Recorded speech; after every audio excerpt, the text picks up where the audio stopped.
Welcome to Penrose Learning, where we make understanding easy. You start by opening Chrome and signing in. This saves extension settings. Once open, go straight to the Chrome Web Store through the Apps Launcher or the Extensions page. You want to search for Google Translate and confirm the official publisher to avoid clones. Make sure you're focused on the extension listing details like permissions and ratings. Once you find the correct entry, pause to read the short description so you know what functionality and permissions the add-on requires before installation. You click Add to Chrome and carefully review the permission prompt. Permissions tell you why the extension needs access.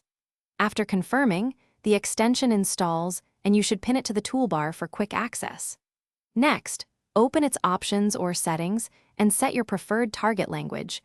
Enable auto-translate for pages in certain languages, and choose whether to show the translate icon in the Omnibox. These configuration steps control behavior, so translations happen the way you expect.